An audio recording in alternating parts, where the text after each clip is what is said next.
Want to make a podcast? Spotify's got a platform that lets you make one super easily, then distribute it everywhere and earn money, all in one place for free. It's called Spotify for Podcasters, and here's how it works. Spotify for Podcasters lets you record and edit podcasts right from your phone or computer, so no matter what your setup is like, you can start creating today. Then you can distribute your podcast to Spotify and everywhere else podcasts are heard. Video podcasts are also available on Spotify. With Spotify for Podcasters, you can earn money in a variety of ways, including ads and podcast subscriptions. And best of all, it's totally free with no catch. Ever since we discovered Spotify for Podcasters, we have had so much fun trying out all of the features like Q&As and polls that let us be really creative and engage with our audience. I highly recommend you give it a try. Download the Spotify for Podcasters app or go to www.spotify.com/podcasters to get started.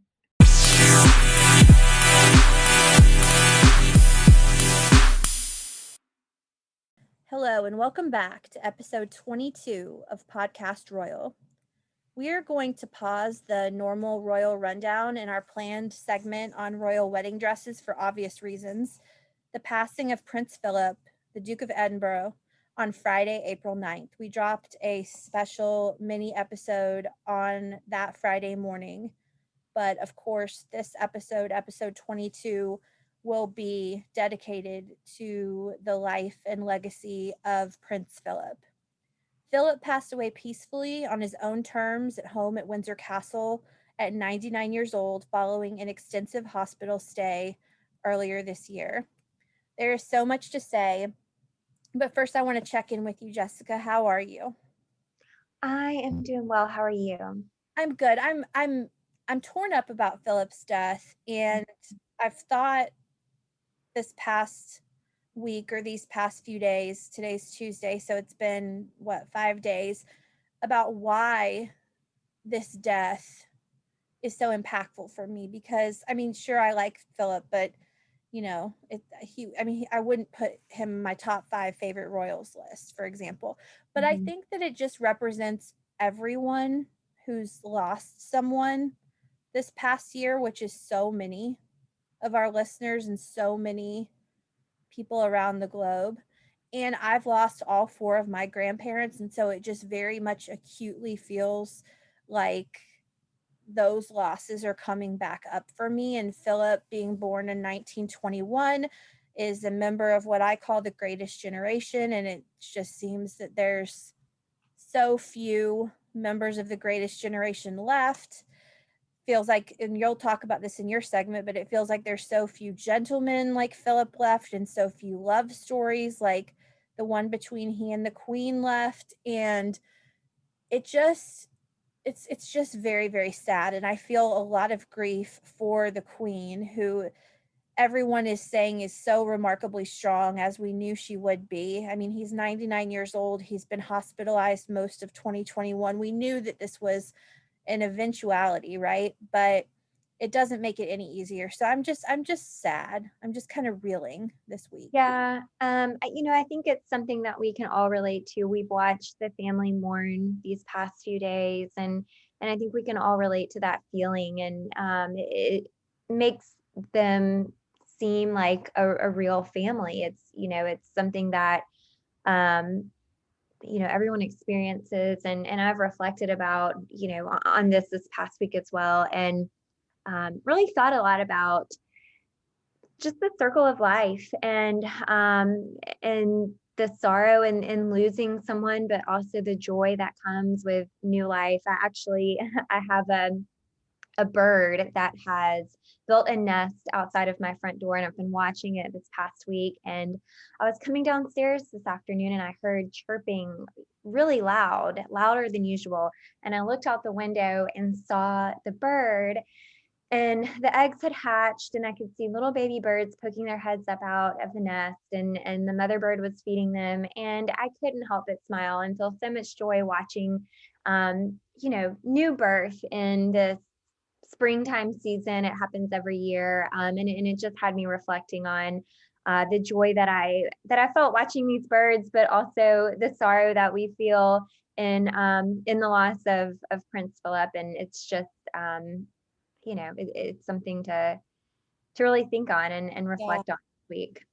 Yeah, I like how you put that, the circle of life, because we've got Philip who's departed at 99 years old after a long and robust life. And then we've got, of course, Eugenie giving birth in February, Zara giving birth in March, and Megan, who is due to give birth anytime, within the next couple of months. And there's so much joy, but that doesn't mean there's not sadness over his loss. So I want to start by talking about Philip's funeral plans. So this episode will come out on Wednesday, what day is today? April 14th. And Philip's funeral is set for Saturday, April 17th. So as Philip drew his last breath, which is a moment that his daughter-in-law, Sophie, Countess of Wessex, told ITV News was very peaceful and, quote, just like somebody took him by the hand and off he went, which is such a beautiful statement. Operation Fourth Bridge commenced. That is the code name, in case you didn't know that, for Philip's death and his subsequent funeral. And that is named after the Forth Bridge, which opened in 1964 and connects Edinburgh to Perth. And of course, Philip is the Duke of Edinburgh. So at the time of its construction, the Forth Bridge was the longest suspension bridge in the world outside of the United States, and it was designed by two English engineers. Did you know that his, his death / funeral had a name and a plan behind it? I did not know that. I knew that he had been involved in planning his funeral, but I had not heard of Operation Fourth Bridge.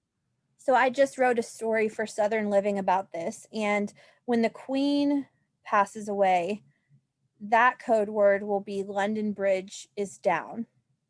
And then Charles has and I just wrote about this, but it's a name that I didn't remember. It's like Menai Bridge. And then the Queen Mother, Queen Elizabeth II's mom, when she died in 2002, that was Operation Tay Bridge. So they're all connected to bridges, which is interesting. But yes, not only did Philip's funeral and death have a name, but Philip, as you just mentioned, basically planned his funeral. An interesting fact that I learned while researching the Southern Living article.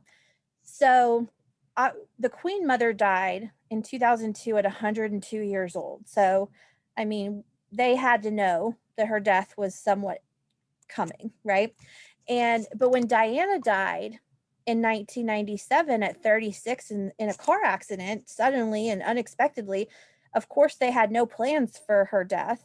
That was, she was 36 years old and it happened so suddenly. So they used the Operation Tay Bridge plans for the blueprint for Diana's funeral. So the Queen Mother, who at the time was 95, watched her own funeral's dress rehearsal play out in front of her. Is that not strange?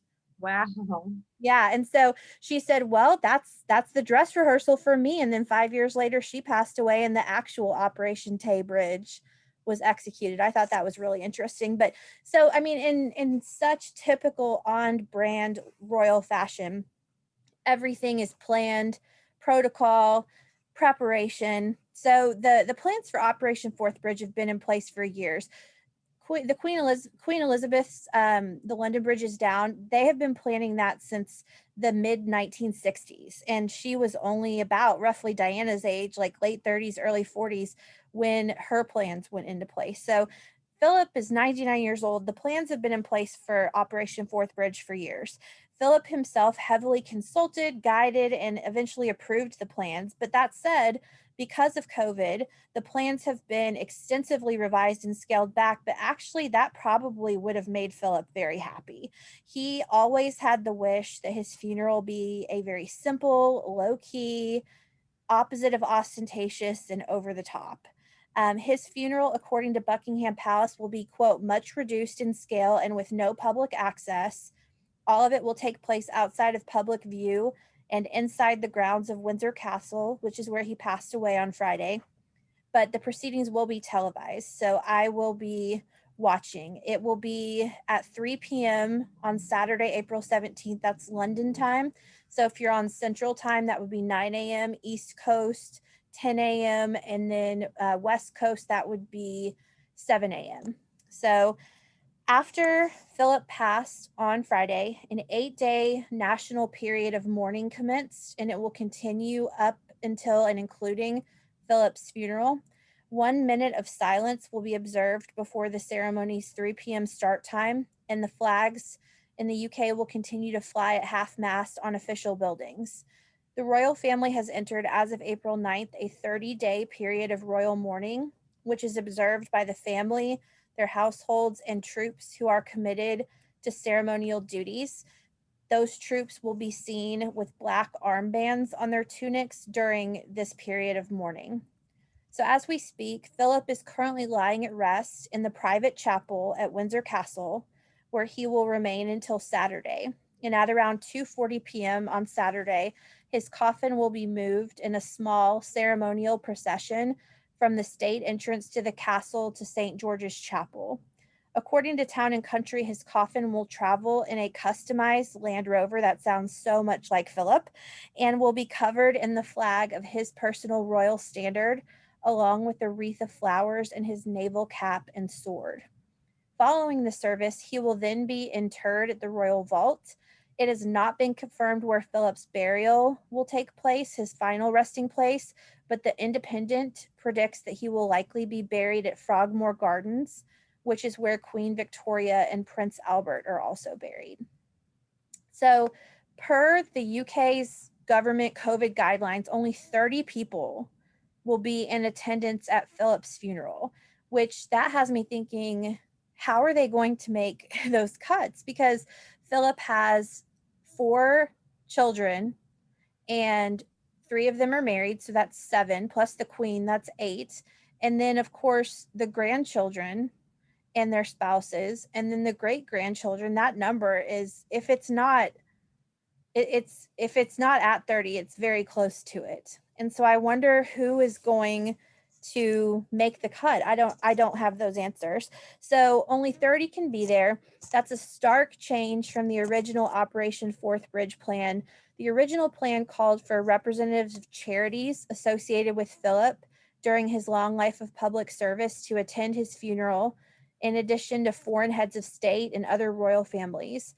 The new plans, however, have been approved by the Queen and, quote, still very much reflect the personal wishes of the Duke, said a spokesperson from Buckingham Palace. Continuing, quote, while this is naturally a time of sadness and mourning for the royal family and the many others who knew and admired the Duke of Edinburgh, it is hoped that the coming days will also be seen as an opportunity to celebrate a remarkable life, remarkable both in terms of his vast contribution and lasting legacy. So tributes have been pouring out for Philip from his children and his grandchildren. We have heard from almost everybody in the family. We heard from Sophie, who I mentioned earlier, Harry, who has flown to the UK and is currently quarantining at Frogmore Cottage with Eugenie and Jack prior to Saturday's funeral, shared a statement on Monday saying, quote, my grandfather was a man of service, honor, and great humor. He was authentically himself, with a seriously sharp wit, and could hold the attention of any room due to his charm. And also because you never knew what he might say next. That's so true. He will be remembered as the longest reigning consort to the monarch, a decorated serviceman, a prince, and a duke.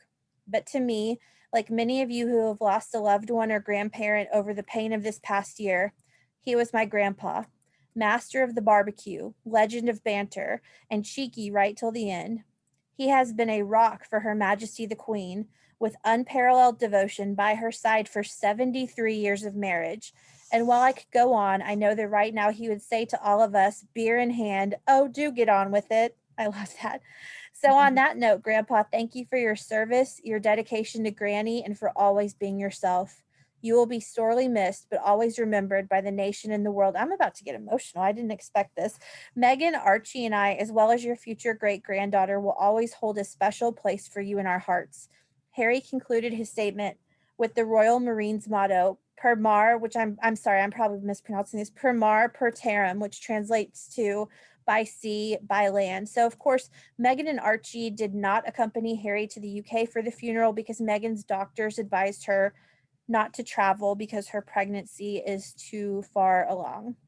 Yeah, I was wondering before I found out he was staying at Frogmore where he would be quarantining, and I wondered if he would find a place at Windsor Castle since the Queen is there. But it does make sense that he would stay at Frogmore. I just wasn't sure if he would with Eugenie and Jack having the new baby and everything. So it's good to hear Yeah. where he's staying. Yeah, so Frogmore is still he and Meghan's house, right? Mhm. They own it, and so they're renting it out to Eugenie and Jack. So that makes sense that he would go back there. And I'm confident in saying that Frogmore is big enough for everyone to, Yeah.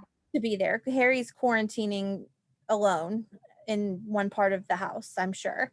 So William also released a statement Monday saying, "My grandfather was an extraordinary man and part of an extraordinary generation. Catherine and I will continue to do what he would have wanted and will support the Queen in the years ahead. I will miss my grandpa, but I know he would want us to get on with the job." And William shared this adorable photo of Philip with George in 2015 when George was only 2.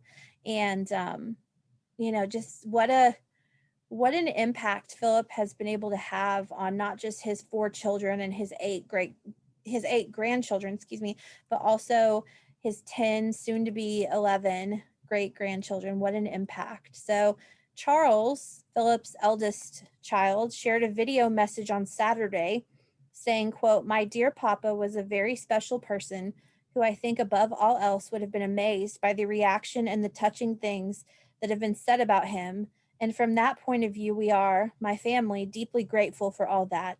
It will sustain us in this particular loss and at this particularly sad time."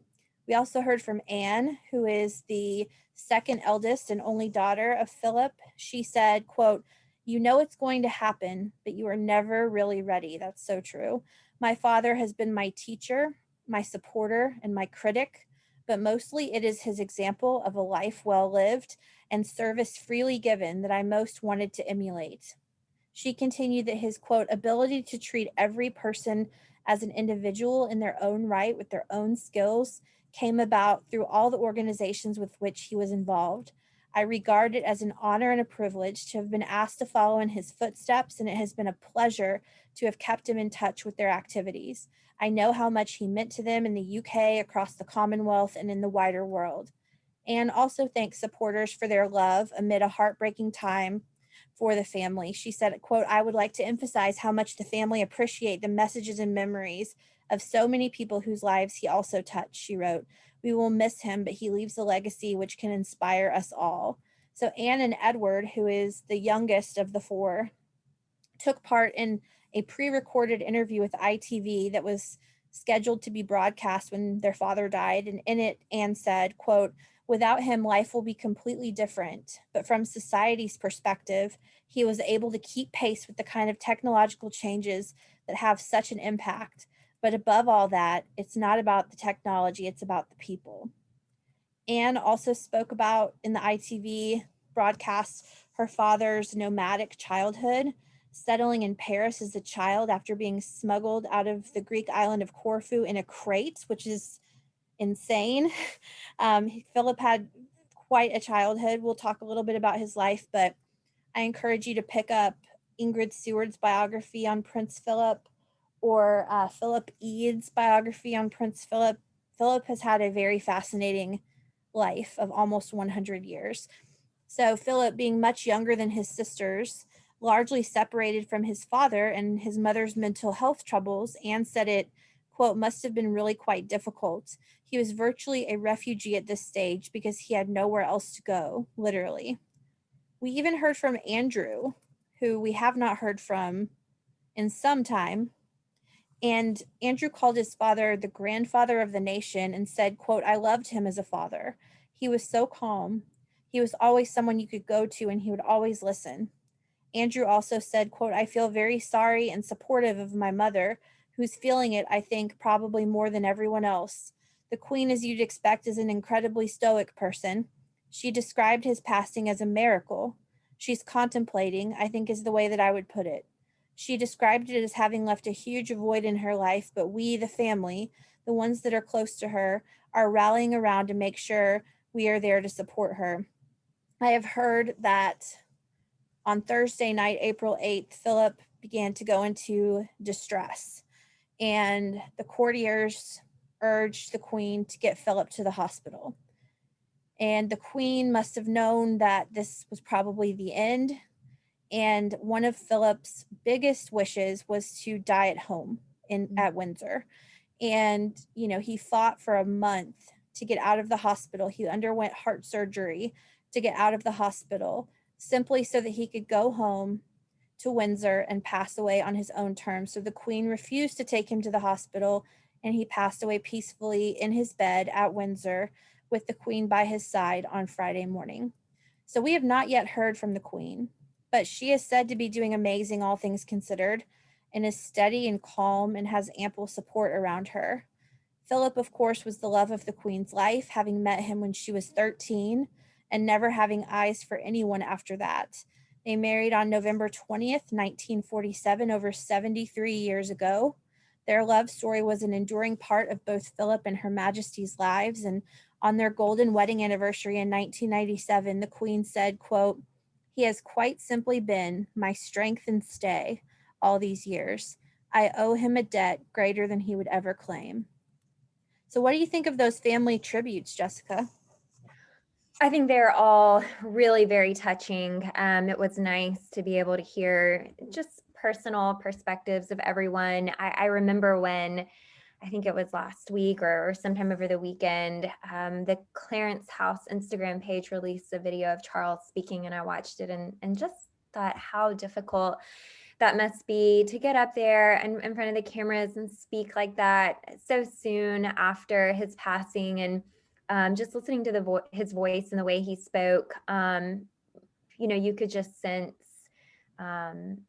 the pain that he was feeling and the closeness of the family. And it's so nice, I'm sure, for all of them to have these letters that the public can write and send in online, and share memories or condolences. And I just feel like it's really been a time where, we talked about during the pandemic, everyone tried to come together and talk about how we're all going through this together and support each other. But this feels like that too. It feels like everyone is supporting the family, and I think they feel the love.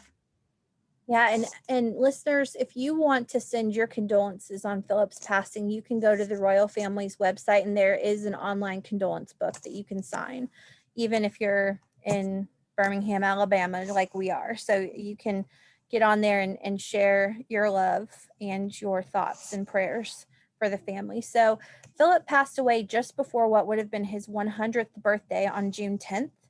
He was the son of Prince Andrew of Greece and Denmark and Princess Alice of Battenberg, and a descendant of England's Queen Victoria. Though he was born in Greece, he was raised primarily in England, and he joined the British Royal Navy, where he served during World War II. Thank you for your service, sir. Philip gave up his Greek and Danish titles and any claim to foreign thrones and became a British citizen, adopting the surname Mountbatten from his mother's family. Of course, he did so to marry the Queen. After their wedding in 1947, Elizabeth and Philip spent around 2 years from 1949 to 1951 living in Malta while he was based there in the Navy. This is often referred to as the best time in their lives. This is very well captured on The Crown. It was Philip who broke the news of her father's death to a devastated Elizabeth in 1952 while on a royal tour in Kenya.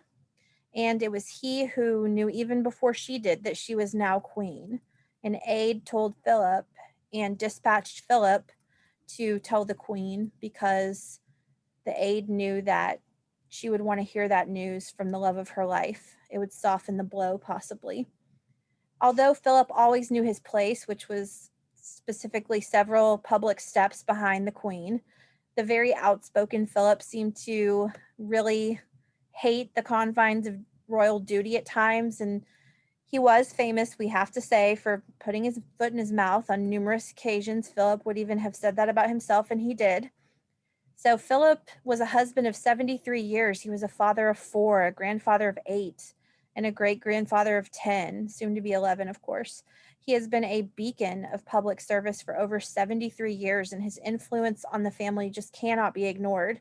While the Queen, one might say, was the CEO of the firm, it was Philip who was the CEO of the family. He was a patron, a president, or member of over 780 organizations, and he served as the chairman of the Duke of Edinburgh's Award, which is a self-improvement program for young people aged 14 to 24. He was the longest serving consort of a reigning British monarch and the longest lived male of the British royal family. He retired from his royal duties in 2017 in August of that year at 96 years old, having completed, Jessica, get this, 22,219 solo engagements and 5,493 speeches since 1952. He also authored 14 books.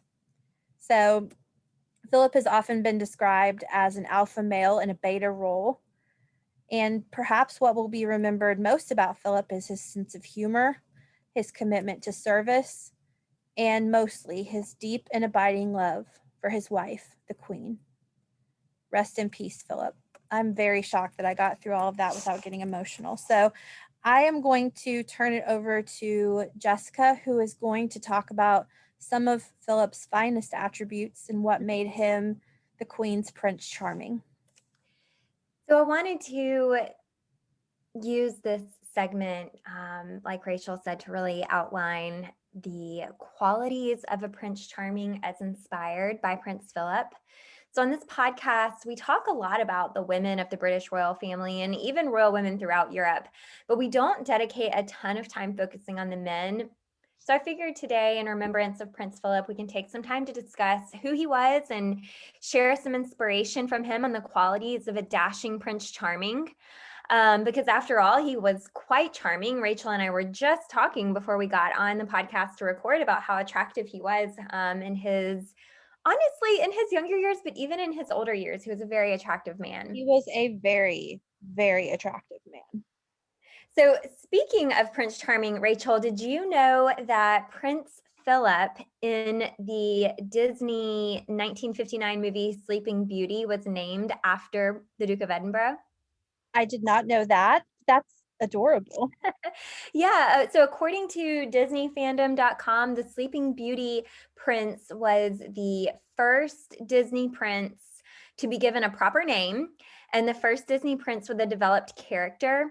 And when they were making this movie in the 50s, the Duke of Edinburgh was the most well-known real-life prince to Americans at that time. So he inspired the name for the prince in Sleeping Beauty.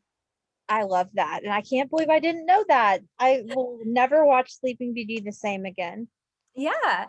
So, whether you're a male listening to this podcast and you want some inspiration, or whether you're a female and you want some inspiration for the men in your life, or you're just listening, I hope this provides some fun and just some really interesting stuff about Prince Philip that our listeners may not know. Some of it is lighthearted and some of it's a little bit more serious, but the first quality of a dashing Prince Charming is that he loves Land Rovers. So Prince Philip definitely loved Land Rovers. He preferred to drive them. They were his car of choice when he was taking a personal drive. He's been seen through the years driving both the Land Rover Discovery and the Land Rover Freelander.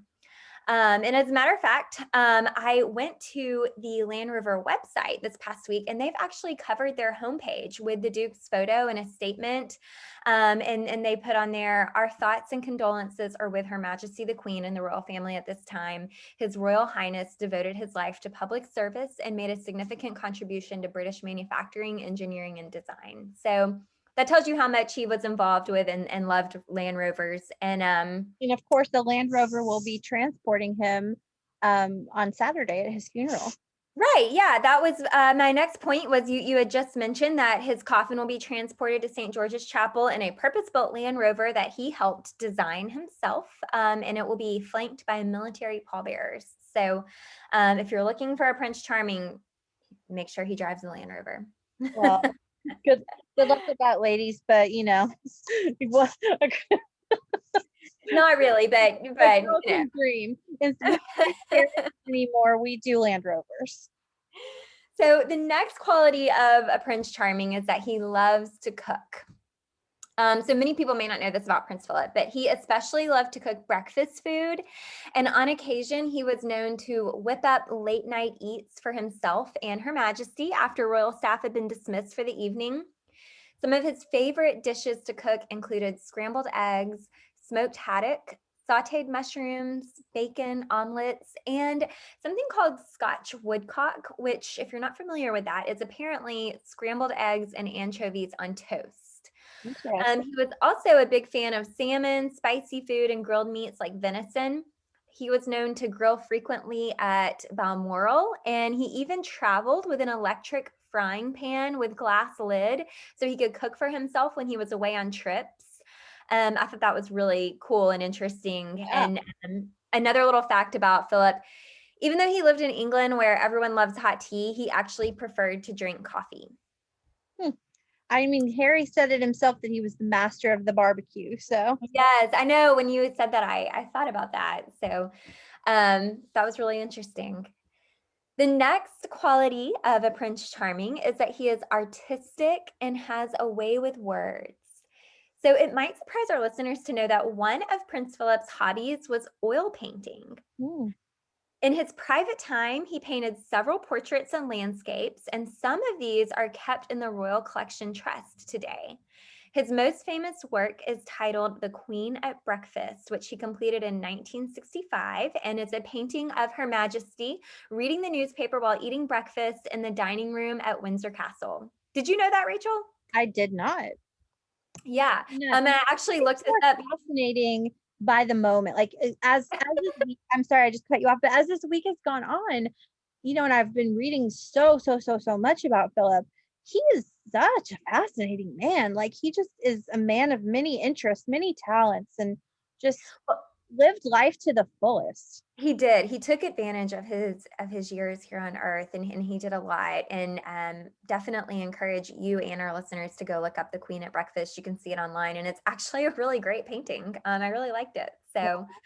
Well, his talent doesn't stop there. I mentioned he has a way with words. He spoke 3 different languages, and he was also a writer, as you mentioned, Rachel. He's written several different books on environmentalism, horses, and even birds. A few titles of the books that he wrote include Birds from Britannia, Down to Earth, and Survival of Extinction, a Christian attitude to the environment.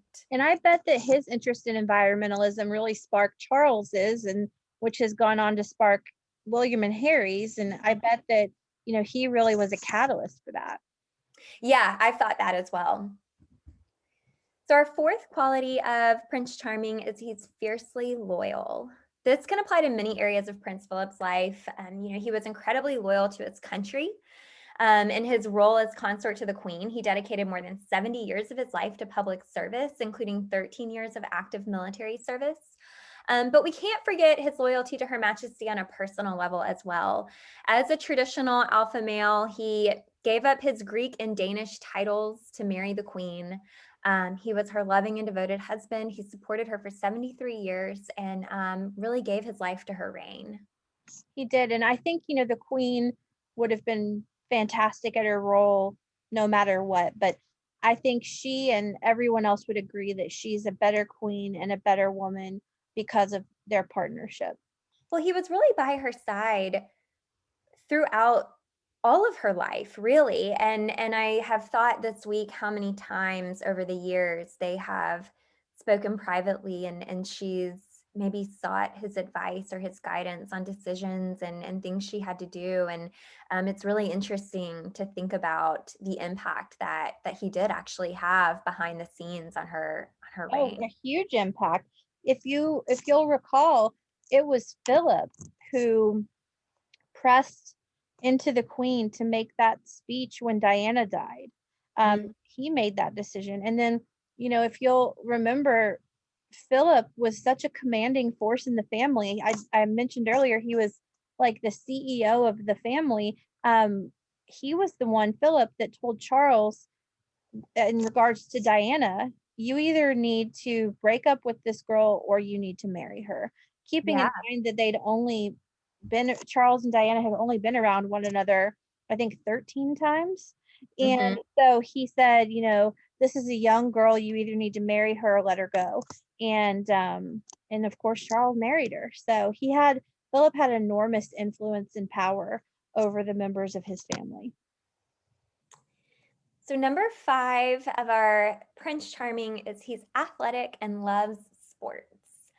When Prince Philip was in boarding school in Scotland, he was captain of both the cricket team and the hockey team. He played polo until he was, I think, close to 50 years old. And he was also known to love carriage driving, which is, a carriage, like a four-wheeled carriage that's pulled by horses. That was something he was really into. And then he also earned his pilot's license in 1959 and enjoyed flying so much he logged almost 6,000 hours in the air and flew 59 different types of aircrafts. He was the first member of the royal family to fly a helicopter out of Buckingham Palace garden. Wow. So definitely an adventurous type. I mean, this man just like took his life and lived it to the full. I feel like he lived like always like he was on borrowed time, which is Mhm. interesting because he ended up living to be 99, which is quite a life. But, his sister died in a plane crash when he was young. And Mhm. maybe that really sparked him to live every day as though it were his last and just soak the most out of every day. Yeah, I mean, he did. He had a tough childhood, and I think there were several members of his family who, had certainly shorter lives than he did, and I'm sure that had an impact on how he lived his. We were talking about Monaco a few weeks ago in the podcast. Rachel, I don't know if you know this, but Prince Philip's parents divorced when he was 10, and his father ended up moving to Monte Carlo and had a gambling and drinking obsession there, and had sort of a reputation for that. So I thought that was interesting because we were just talking about Monaco a few weeks Huh, ago. I didn't know that. That's interesting. Of course, Philip's mother was very heavily covered in The Crown. If listeners, if you have not seen The Crown, I'm not really sure what you're doing listening to this podcast. Go stop listening to us and go watch it. But there's a very beautiful episode about Alice, who is Philip's mother. I won't spoil it, but it's so fascinating. So number 6 on our list of qualities is he has classic, timeless style. If you look at photos of Prince Philip throughout the decades of his life, you can imagine his outfits would probably be appropriate for really any of those years. He was really great at choosing classic looks. I kind of thought when I was looking at some photos of him this past week that he looks like a catalog model in a lot of his photos. And there are so many photos out there right now. Go out there and take a look at him. He looks great in all of his pictures. But his wardrobe consisted of handmade suits and shoes, barber jackets, hunter rain boots, leather watches, mostly kind of neutral colors. And in 2016, he made GQ's 50 best dressed men in Britain. And he came in at number 12, which funnily enough, Prince Harry also made the list and came in at 38. So he beat out his grandson. I mean, hopefully he made that list prior to 2016. Surely it didn't take GQ that long to figure out that he's a stylish guy. Yeah, I thought that was so funny. That is funny. So number 7 is that your Prince Charming can make you laugh. Prince Philip was widely known for sort of this blunt, humorous, the type of remarks that he made were just very, very straightforward. Some people found it a little off-putting or offensive, but others were really quite amused and really enjoyed hearing his lines when he had something to say. So I pulled a few lines throughout the years. Looked at a couple different sites. The main one I got these from was womeninhome.com. And these are really funny. Some of his stuff I think has been said to be, politically incorrect or whatever, but they'll definitely make you laugh. So he once commented on Princess Anne's love of horses by saying, "If it doesn't fart or eat hay, she isn't interested." And he also one time at the Scottish Women's Institute in 1961 said, "British women can't cook." Okay. At a dinner party That once, is, he's married to a British woman, but okay. yeah, well, I'm sure it sounds like he did most of the cooking in their Where can marriage. I sign up for that kind of? Do I have to be a monarch to get that kind of treatment? So at a dinner party one time, I guess that maybe he was frustrated with the seating arrangement or trying to all get situated. He yelled, "Bugger the table plan, give me my dinner." And in 1986, he commented after seeing the Duke of York's house by saying, "It looks like a tart's bedroom." I mean, you always know where you stood with this man. Right, yeah. So I've got a few more here. One time when visiting Bristol University's engineering facility, he said, "It doesn't look like much work goes on at this university." What did he mean by that, I wonder? I don't know. Oh my. And then let's see, in 1969, on a visit to Canada, I guess they were having some sort of event and they were trying to get it started. I don't know. And he said, "I declare this thing open, whatever it is." Philip said that, and I bet every other royal has wanted to say that at some point in their career. Probably so, yeah.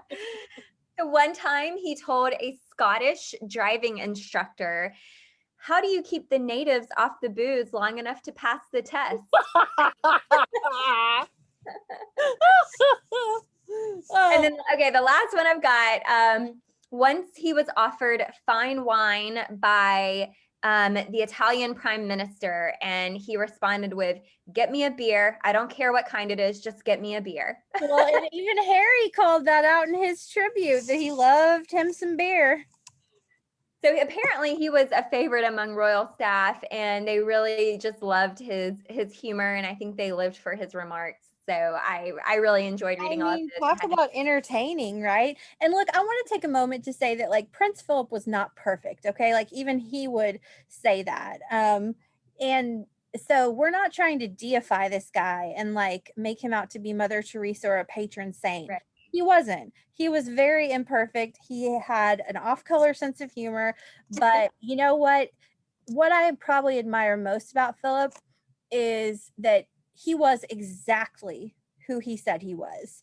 It was one of the most authentic, genuine members of the family, and he was himself, and truly deeply himself. And I love people that are themselves and embrace who they are. So please don't misunderstand. We're not saying Philip is some perfect person, but we are saying that, he lived a life of service and love, and that is to be celebrated.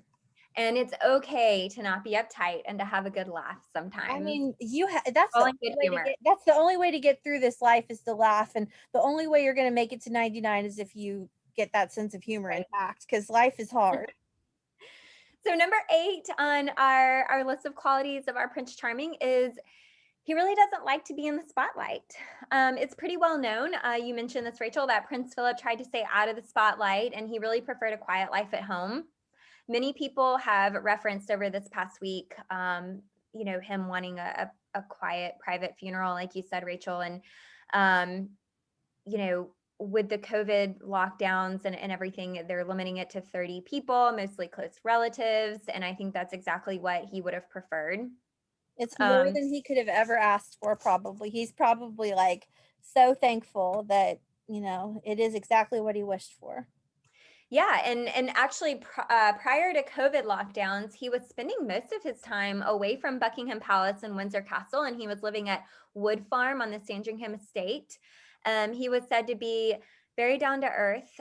He didn't like to talk about himself a lot, and he and the Queen have both always enjoyed living sort of more modestly, and having a quiet, sort of simple life. And actually, I pulled this from a website as well. In an interview with the BBC one time, he was asked if he thought he had been successful in his role, and his reply was, "Who cares what I think? I mean, it's ridiculous." And I just think that's a really good example of someone who, it's not about them. He doesn't care what he thinks. Yep. He doesn't want to be in the spotlight. It's about what everybody else thinks. Yep. So, Yep. all right, number 9 is our Prince Charming loves children.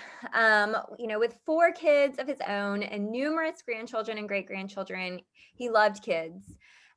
We, like you mentioned, Rachel, just saw an adorable photo on Kensington Royal's Instagram account this week of him taking Prince George for a carriage ride. And just this week, the Duke of York actually referred to him as the grandfather of the nation, which I think is a testament to how he's viewed in the family. He's a warm grandfatherly figure. And lastly, on this list, we've got number 10. Our Prince Charming is caring. It's been said that Prince Philip stayed very close to William and Harry in the days following Princess Diana's passing. Our listeners may recall the boys didn't want to walk behind their mother in her funeral. It was a difficult time for them to be in the spotlight. And he reportedly commented in their defense, saying, we're talking about 2 boys who just lost their mother. And when they were asked to walk behind the coffin, he actually came close to William and he said, "If I walk, will you walk with me?" And we know that Prince Philip did walk alongside Prince William, Prince Harry, Prince Charles, and Diana's brother, Earl Spencer. And I think that just shows the heart that he had. And he was close with his family and really did care about others. I love that story, and that story might be my favorite Philip story because it epitomizes everything that he is: duty, but even more than duty, family. Mm-hmm. And he was right there beside the boys. And I think that now I am going to start getting emotional. He was so devoted to his family. He was. And on that note, I know you mentioned a little bit about the love story of him and Queen Elizabeth. And I had a little bonus thing here I was going to share. These are just 5, I come up with 5 or 6, maybe 6 tips for lasting love and marriage from Prince Philip and Queen Elizabeth. So number 1, something that we can learn from them is to always support your partner's dreams and goals. Philip supported Her Majesty in the most extreme ways. As I mentioned, he gave up his titles to marry her, and he walked in her shadow for the entirety of their marriage.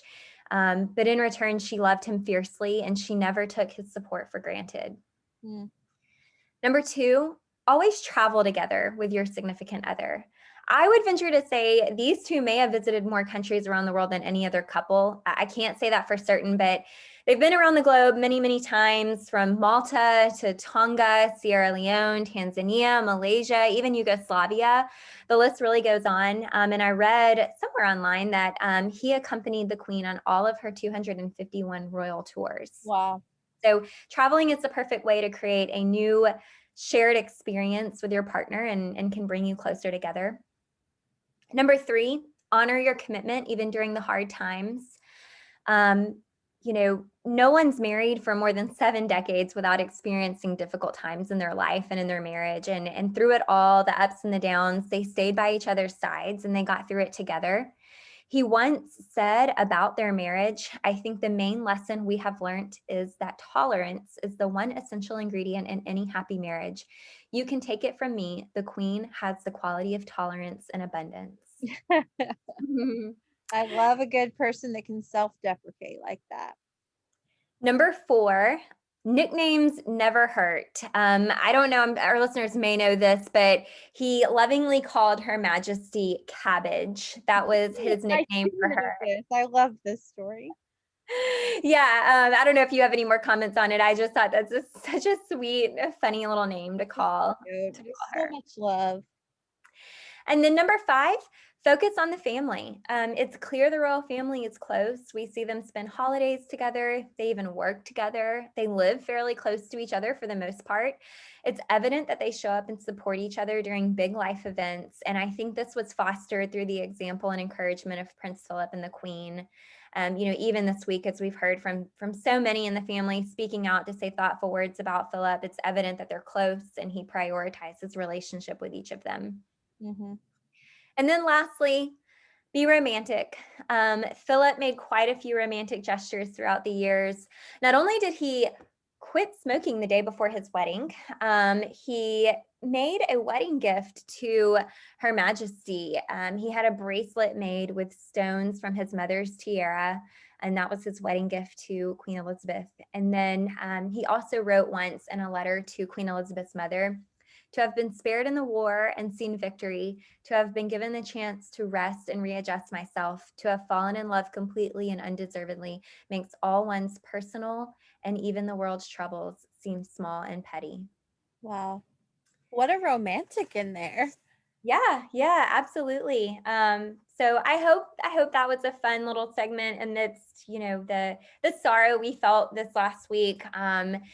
It's always important to take some time to smile and celebrate life. And he had quite a life to No kidding. recap and to talk about. And I really hope that it inspires our listeners to wake up every day and live your best life. And live it to the full. And I can confidently say, Jessica, that Philip would have absolutely hated this episode. And that means we got it right. Because he so hated to be in the spotlight and have just be lauded and praised and spoken about. He was just one of those, well, let's just get on with it type men, like William said. And so much that we could say, but this is a small token of our appreciation for the man that Philip was and the husband that he was, the father, the family man, the servant leader. And we will miss you, sir. And we look forward to honoring you on Saturday at the funeral. And our heartfelt sympathies go out to the Queen and the rest of the family on this loss. I know that if we're feeling this loss this acutely, then I can't imagine what they're going through. So, any final words on Prince Philip? I'll just repeat what you just said. We certainly feel thankful for his service to his country and really to people all throughout the world. Well, listeners, don't forget, if you're compelled and inspired by this episode or by anything else you've heard about Prince Philip's life, go leave a message on the online condolence book. And we will chat with you next week. We will cover the funeral and every other royal piece of news that happens in the next week. So with that, we say goodbye, good sir, and thank you for a life well lived.